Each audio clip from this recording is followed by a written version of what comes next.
Muchas gracias, un saludo a los panelistas, a todos los asistentes.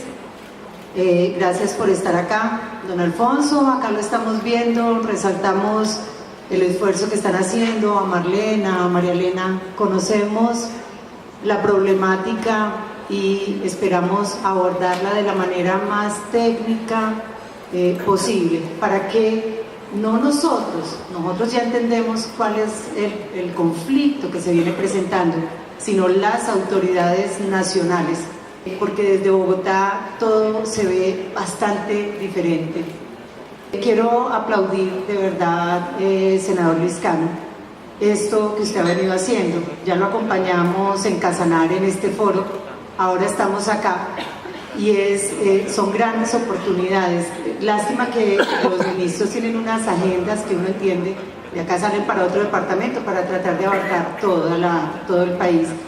Pero lástima porque el tema del anterior panel dio para ¿cuántas horas? Senadora Rosemary, bienvenida a la región, y la senadora Nora, que no sé dónde se encuentra, pero también la saludo con mucho afecto.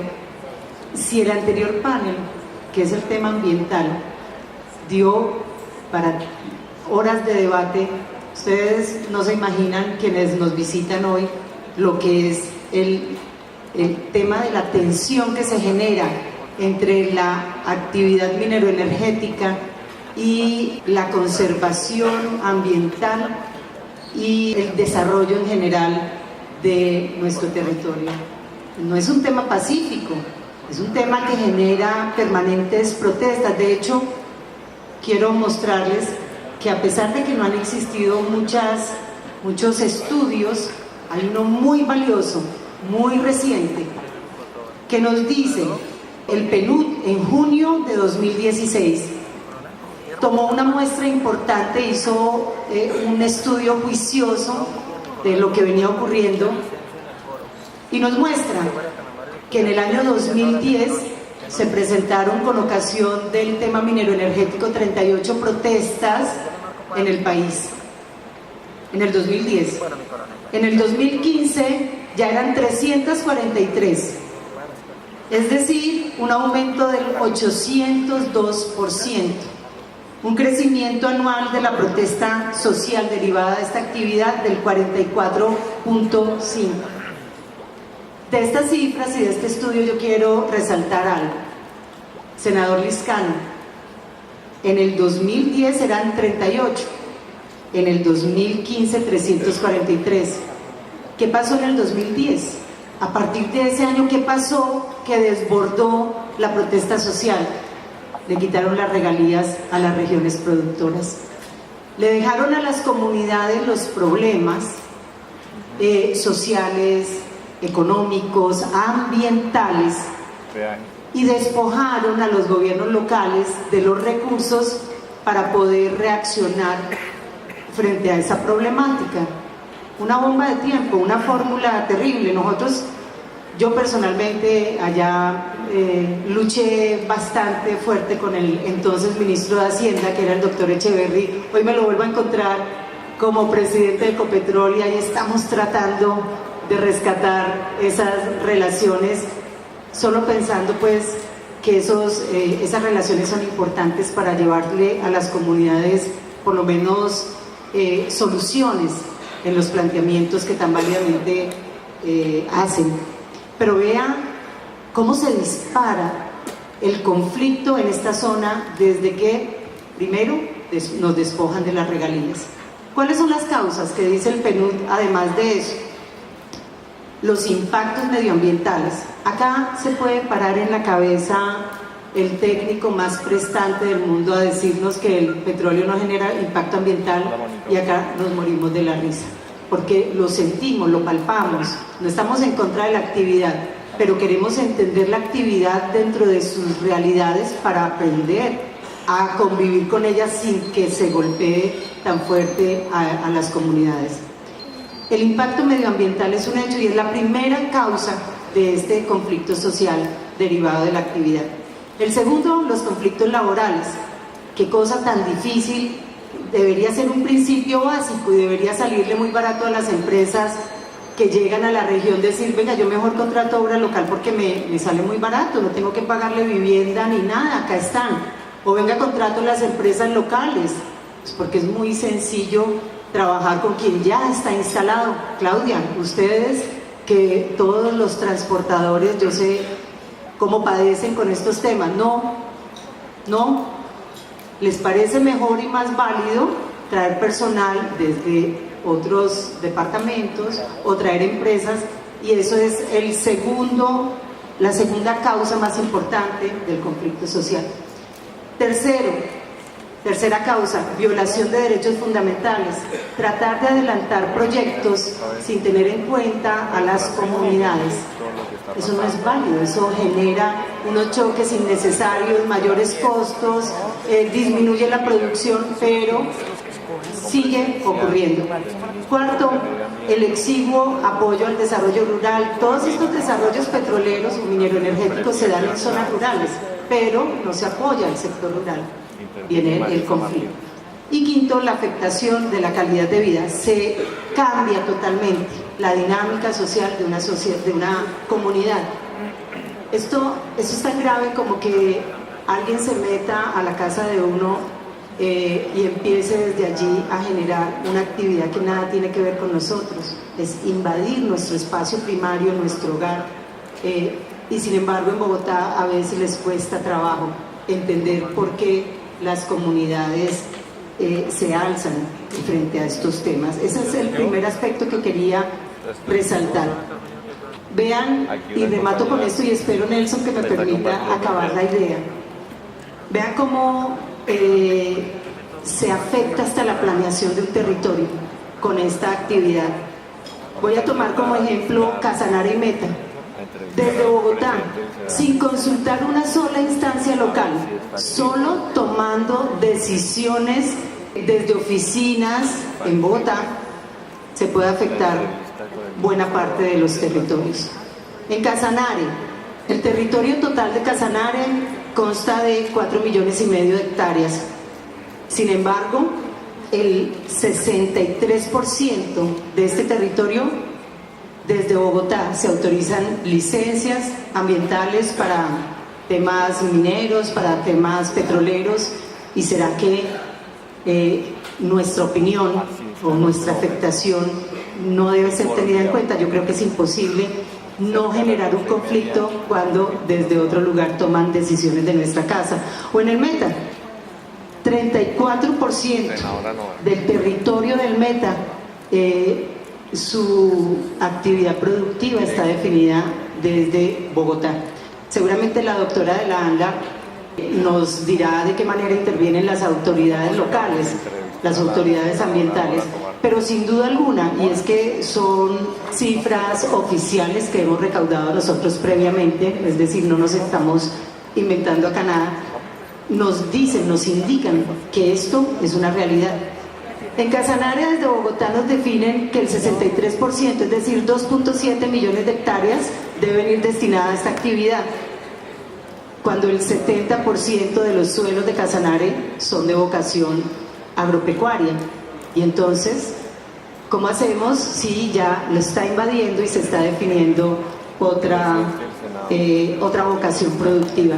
Quería dejar esos puntos sobre la mesa, se me acabó el tiempo, pero desarrollarlos ojalá en otro espacio, porque para uno entender cuando hay tensión en dos actividades, cuál es el trasfondo real de lo que se ocurre, y creo que es muy importante que desde Bogotá comprendan la dinámica de la provincia colombiana. Gracias. Doctora, muy amable.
Muchas gracias, un saludo a los panelistas, a todos los asistentes. Gracias por estar acá. Don Alfonso, acá lo estamos viendo, resaltamos el esfuerzo que están haciendo, a Marlena, a María Elena. Conocemos la problemática y esperamos abordarla de la manera más técnica posible, para que no nosotros ya entendemos cuál es el conflicto que se viene presentando, sino las autoridades nacionales, porque desde Bogotá todo se ve bastante diferente. Quiero aplaudir de verdad, senador Liscano, esto que usted ha venido haciendo. Ya lo acompañamos en Casanare en este foro, ahora estamos acá y son grandes oportunidades. Lástima que los ministros tienen unas agendas que uno entiende, de acá salen para otro departamento para tratar de abarcar todo el país. Pero lástima porque si el anterior panel, el tema del anterior panel, dio para cuántas horas, senadora Rosemary, bienvenida a la región, y la senadora Nora, que no sé dónde se encuentra, pero también la saludo con mucho afecto. Si el anterior panel, que es el tema ambiental, dio para horas de debate, ustedes no se imaginan, quienes nos visitan hoy, lo que es el tema de la tensión que se genera entre la actividad mineroenergética y la conservación ambiental y el desarrollo en general de nuestro territorio. No es un tema pacífico, es un tema que genera permanentes protestas. De hecho, quiero mostrarles que a pesar de que no han existido muchos estudios, hay uno muy valioso, muy reciente, que nos dice, el PNUD en junio de 2016 tomó una muestra importante, hizo un estudio juicioso de lo que venía ocurriendo y nos muestra que en el año 2010 se presentaron, con ocasión del tema mineroenergético, 38 protestas en el país, en el 2010. En el 2015 ya eran 343, es decir, un aumento del 802%, un crecimiento anual de la protesta social derivada de esta actividad del 44.5%. De estas cifras y de este estudio yo quiero resaltar algo. Senador Liscano, en el 2010 eran 38, en el 2015 343. ¿Qué pasó en el 2010? A partir de ese año, ¿qué pasó que desbordó la protesta social? Le quitaron las regalías a las regiones productoras. Le dejaron a las comunidades los problemas sociales, económicos, ambientales, y despojaron a los gobiernos locales de los recursos para poder reaccionar frente a esa problemática. Una bomba de tiempo, una fórmula terrible. Yo personalmente allá luché bastante fuerte con el entonces ministro de Hacienda, que era el doctor Echeverry. Hoy me lo vuelvo a encontrar como presidente de Ecopetrol y ahí estamos tratando de rescatar esas relaciones, solo pensando pues que esas relaciones son importantes para llevarle a las comunidades por lo menos soluciones en los planteamientos que tan válidamente hacen. Pero vean cómo se dispara el conflicto en esta zona desde que primero nos despojan de las regalías. ¿Cuáles son las causas que dice el PNUD? Además de eso, los impactos medioambientales. Acá se puede parar en la cabeza el técnico más prestante del mundo a decirnos que el petróleo no genera impacto ambiental, y acá nos morimos de la risa, porque lo sentimos, lo palpamos. No estamos en contra de la actividad, pero queremos entender la actividad dentro de sus realidades para aprender a convivir con ella sin que se golpee tan fuerte a las comunidades. El impacto medioambiental es un hecho y es la primera causa de este conflicto social derivado de la actividad. El segundo, los conflictos laborales. Qué cosa tan difícil debería ser un principio básico y debería salirle muy barato a las empresas que llegan a la región decir, venga, yo mejor contrato obra local porque me sale muy barato, no tengo que pagarle vivienda ni nada, acá están. O venga, contrato las empresas locales, pues porque es muy sencillo trabajar con quien ya está instalado. Claudia, ustedes que todos los transportadores, yo sé cómo padecen con estos temas, no, les parece mejor y más válido traer personal desde otros departamentos o traer empresas, y eso es la segunda causa más importante del conflicto social. Tercera causa, violación de derechos fundamentales, tratar de adelantar proyectos sin tener en cuenta a las comunidades. Eso no es válido, eso genera unos choques innecesarios, mayores costos, disminuye la producción, pero sigue ocurriendo. Cuarto, el exiguo apoyo al desarrollo rural. Todos estos desarrollos petroleros o mineroenergéticos se dan en zonas rurales, pero no se apoya al sector rural. Viene el conflicto. Y quinto, la afectación de la calidad de vida. Se cambia totalmente la dinámica social de una comunidad. Eso es tan grave como que alguien se meta a la casa de uno y empiece desde allí a generar una actividad que nada tiene que ver con nosotros. Es invadir nuestro espacio primario, nuestro hogar. Y sin embargo en Bogotá a veces les cuesta trabajo entender por qué las comunidades se alzan frente a estos temas. Ese es el primer aspecto que quería resaltar. Vean, y remato con esto y espero, Nelson, que me permita acabar la idea. Vean cómo se afecta hasta la planeación de un territorio con esta actividad. Voy a tomar como ejemplo Casanare y Meta. Desde Bogotá, sin consultar una sola instancia local, solo tomando decisiones desde oficinas en Bogotá, se puede afectar buena parte de los territorios. En Casanare, el territorio total de Casanare consta de 4,5 millones de hectáreas.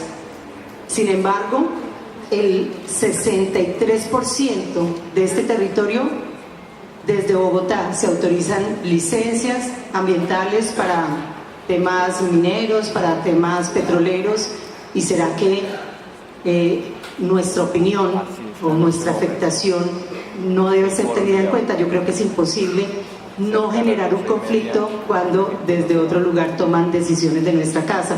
O en el Meta, 34% del territorio del Meta, su actividad productiva está definida desde Bogotá. Seguramente la doctora de la ANLA nos dirá de qué manera intervienen las autoridades locales, las autoridades ambientales, pero sin duda alguna, y es que son cifras oficiales que hemos recaudado nosotros previamente, es decir, no nos estamos inventando acá nada, nos dicen, nos indican que esto es una realidad. En Casanare, desde Bogotá, nos definen que el 63%, es decir, 2,7 millones de hectáreas, deben ir destinadas a esta actividad, cuando el 70% de los suelos de Casanare son de vocación agropecuaria. Y entonces, ¿cómo hacemos si ya lo está invadiendo y se está definiendo otra vocación productiva? Quería dejar esos puntos sobre la mesa, se me acabó el tiempo, pero desarrollarlos ojalá en otro espacio, porque para uno entender cuando hay tensión en dos actividades, cuál es el trasfondo real de lo que se ocurre, y creo que es muy importante que desde Bogotá comprendan la dinámica de la provincia colombiana. Gracias. Doctora, muy amable.